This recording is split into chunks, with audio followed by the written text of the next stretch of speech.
নমস্কার বন্ধুরা, আজকে দেখাবো আপনাদেরকে কাঁসা পিতল কীরকম পরিষ্কার করে। তো কাঁসা পিতল পরিষ্কার করার জন্য প্রথমে আমি 3টা উপকরণ নিয়েছি। একটা লেবু, লবণ, আর একটা তেঁতুল, আর একটা হলো মাটি।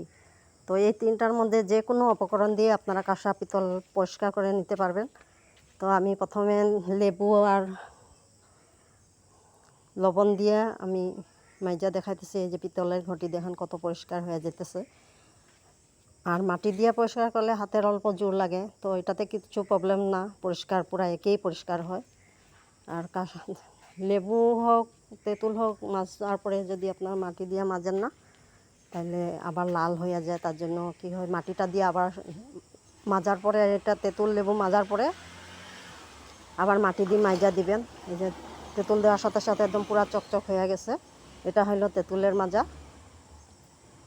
আর একটা হলো লেবু লবণের, আর একটা হইল মাটি দিয়ে, শুধু মাটি দিয়েই পরিষ্কার করা যায়। তো লবণ লেবু যেটা আর তেঁতুল যেটা, এটা হইল মাজার পরে অল্প লালসা লালসা হয়ে যায়।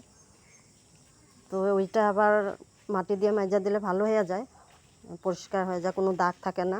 তো আপনারাও এরকম পরিষ্কার করে দেখবেন, একদম সোজা, কিচ্ছু প্রবলেম না। যত ঠাকুরের বাসন হোক, যে আমাদের ঘরে খাওয়া বাসন বর্তন হোক, সব কিছু পরিষ্কার হয়ে যায়। তো আমি জল দিয়ে আপনাদেরকে দেখাই দিলাম কীরকম লাগলো। ভিডিওটা যদি ভালো লাগে লাইক কমেন্ট শেয়ার করবেন। আপনাদের কাছে অনেক অনেক ধন্যবাদ। আপনারা আমার ভিডিও যে দেখবেন বলে আশা রইল।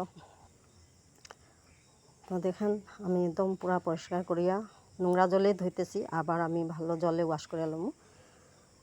তারপরে আমি যে সবগুলা ধুইয়া আমি পরিষ্কার করিয়া রোদ্রে শুকাই লমু। দেখেন কত পরিষ্কার হয়েছে ঘটিটা। কিন্তু যতই টেঙা দিয়ে মাজেন, যতই মাজেন, কিন্তু মাটিটা দিয়ে মাজতে হয়, নাহলে লাল হয়ে যায়, দাগ বসা যায়, আবার সাথে সাথেই দাগ বসা যায়। আর সব সময় বাসন মাজা ধোয়ার পরে রোদ্রে শুকাইয়ে নিতে হয়, তখন এই জলের যেগুলো একটা দাগ থাকে ওইটা দাগ পুড়ে যায়, তখন আবার নোংরা হয়ে যায় বাসনগুলি। তো এই যে দেখেন তামার পুষ্প থালকো এটা আমরা, তো এই থাল্লাটা দেখেন কত সুন্দর পরিষ্কার হয়ে গেছে, একদম চকচক করতেছে। যে কোনো টেঙা দিয়ে মাজতে পারে। তো বেশি লেবু তেঁতুল ওগুলাই বেশি পরিষ্কার হয়, কাঁচা তেঁতুলও ইয়া করতে পারবেন। সাথে মাটিটা লাগবেই, মাটিটা না হলে কিন্তু যতই পরিষ্কার হোক পরে কিন্তু আবার দাগ পড়ে যায়। আর ধোয়ার পরে পরিষ্কার জলে ধুইয়া রোদ্রে শুকাই দিবেন, তখন কোনো দাগ হইব না। এখন ভাত খাওয়া থাল কত পরিষ্কার, ঠাকুরের ভোগ লাগানো হয়।